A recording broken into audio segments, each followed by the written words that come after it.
ఇప్పుడు ఏపీలో షర్మిల జగన్ను కలిపే ప్రయత్నం ఏమైనా జరుగుతోందా? ఎందుకంటే 2029 ఎన్నికలకు కాంగ్రెస్ ఇప్పటి నుంచే ముందడుగులు వేస్తున్నట్టుగా తెలుస్తోంది. ఈ నేపథ్యంలోనే కర్ణాటక పీసీసీ చీఫ్ ఎవరైతే ఉన్నారో డీకే శివకుమార్ షర్మిల జగన్కు మధ్య రాజీ కుదిర్చే ప్రయత్నం ఏమైనా చేస్తున్నారా?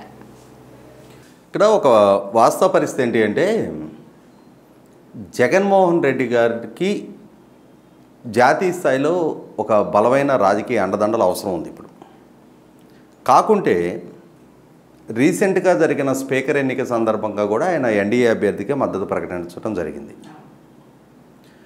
తర్వాత జాతీయ స్థాయిలో ఇవాళ ఏ రాజకీయ పార్టీ కూడా జగన్మోహన్ రెడ్డిని నమ్మి అడుగు ముందుకేయడానికి సిద్ధంగా లేదనేది వాస్తవం. గతంలో మనం కేసీఆర్ గారి విషయంలో ఇదే పరిస్థితి చూసాం. అలాగే ఇవాళ జగన్మోహన్ రెడ్డి గారి విషయంలో కూడా ఎందుకు అనంటే ఆయనకున్న పుట్టిన బలహీనతల నేపథ్యంలో కేంద్రంలో అధికారంలో ఉన్న ఎన్డీఏ ప్రభుత్వానికి కాదని చెప్పని వాళ్ళతోటి విభేదించి రాజకీయంగా ముందడుగేయగలిగే ధైర్యం ఆయన చేస్తారని చెప్పని మనం ఎక్స్పెక్ట్ చేయలేం.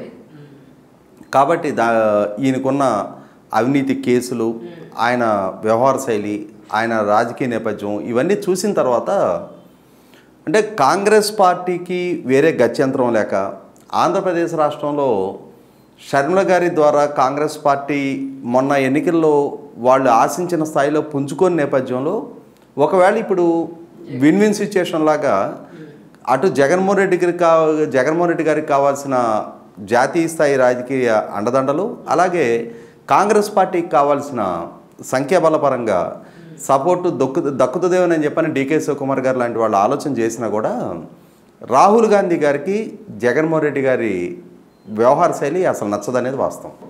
షర్మిల గారికి జగన్మోహన్ రెడ్డి గారిని ఇంకొకళ్ళు ఎవరో ప్యాచప్ చేయవసరలా.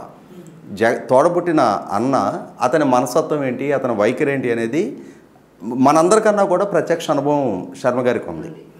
కాబట్టి ఒకనాడు తానే ఆ జగన్మోహన్ రెడ్డి గారికి అండదండలుగా నిలబడి క్రైసిస్ పీరియడ్లో ఆయన మీద కేసులు నమోదయ్యి ఆయన జైలు పాలయ్యున్న సందర్భంగా ఆ పార్టీని జగన్మోహన్ రెడ్డి గారి నాయకత్వాన్ని సజీవంగా నిలిపిన షర్మిల గారికి జగన్మోహన్ రెడ్డి గారు ఏ స్థాయి న్యాయం చేశారనేది ఆమెకు ఒక ప్రత్యక్ష అనుభవం ఉంది.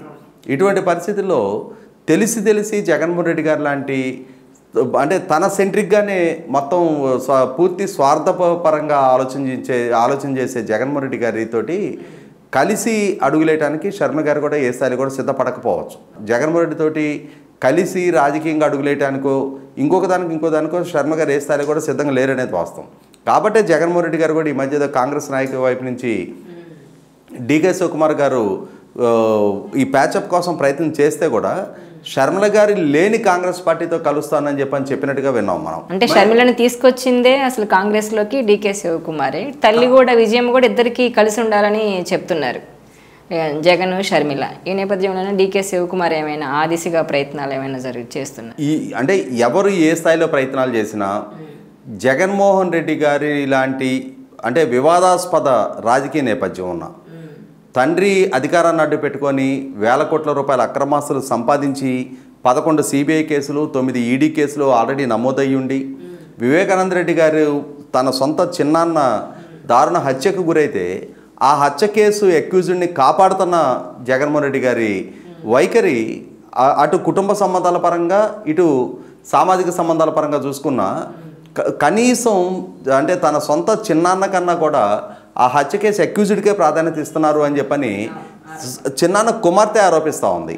అసలు జగన్మోహన్ రెడ్డి గారిని భారతి గారిని కూడా విచారించాలి అని చెప్పని డాక్టర్ సునీత గారు పదే డిమాండ్ చేస్తూ ఉన్నారు. జగన్మోహన్ రెడ్డి గారు లాంటి ఒక టెయింటెడ్ హిస్టరీ ఉన్న నాయకుడిని కాంగ్రెస్ పార్టీ హక్కును చేర్చుకొని వాళ్ళ క్రెడిబిలిటీ దెబ్బతీసుకునే ప్రయత్నం రాహుల్ గాంధీ గారు అయితే ఆమోదించకపోవచ్చు. ఎందుకంటే ఇవాళ డీకే శివకుమార్ గారి మీదో ఇంకొకరి మీద ఉన్న ఆరోపణలు వేరు, కానీ జగన్మోహన్ రెడ్డి మీద ఉన్న ఆరోపణలు వేరు. ఆయన వ్యవహార శైలి, ఆయన నేపథ్యం కూడా వేరు. ఆయన ఆలోచన ధోరణి, ఆయన ప్రవర్తన కూడా మోస్ట్ టిపికల్ పర్సనాలిటీ. అటువంటి వ్యక్తిని తీసుకొచ్చి ఇవాళ అంటే అతనికి లేని ప్రాధాన్యత ఆంధ్రప్రదేశ్ పౌర సమాజం ఆయన్ని డిజోన్ చేసుకుంది. 2019 ఎన్నికల్లో ఆయనకి కావాల్సిన మెజార్టీతో అధికారం కట్టబెట్టి ఉండొచ్చేమో, కానీ అదే ప్రజలు 2024 ఎన్నికల్లో ఎంతటి స్థాయిలో ఆయన డిజోన్ చేసుకున్నారు అనేది కళ్ళ ముందు కనిపిస్తున్న నేపథ్యంలో వీలైనంత వరకు జగన్మోహన్ రెడ్డి దగ్గర ఆ పార్టీలో ఉన్న శ్రేణులందరూ కూడా కాంగ్రెస్ పార్టీకి సంబంధించిన శ్రేణులు. వాళ్ళని తిరిగి వైసీపీ పార్టీని బలహీనపరచడం ద్వారా, వైసీపీ పార్టీని రాజకీయంగా టార్గెట్ చేయడం ద్వారా తమ బలాన్ని తిరిగి సమీకరించుకోవడానికి ఆస్కారం ఉన్న దగ్గర తమ సొంత బలాన్ని పెంచుకునే ప్రయత్నం చేయకుండా జగన్మోహన్ రెడ్డి మీద ఆధారపడి ఆంధ్రప్రదేశ్ రాష్ట్ర రాజకీయాన్ని కొనసాగించడానికి కాంగ్రెస్ పార్టీ సంసిద్ధంగా ఉంటుందని చెప్పని నేను అనుకోవట్లేదు. జగన్మోహన్ రెడ్డి అనే వ్యక్తి కాంగ్రెస్ మూలాల మీద ఎదిగిన నాయకుడే తప్ప అతనికి స్వతహాగా ఏమీ రాజకీయ నేపథ్యం కూడా లేదు. ఆ రోజున కాంగ్రెస్ పార్టీ బలహీన పడే కొంది వైసీపీ పార్టీ బలపడతా వచ్చింది.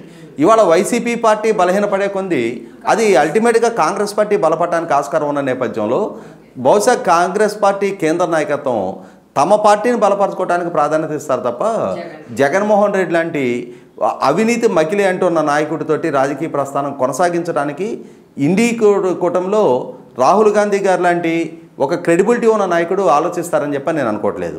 ఈ వీడియో మీకు నచ్చినట్లయితే please share, like and subscribe R24 Telugu.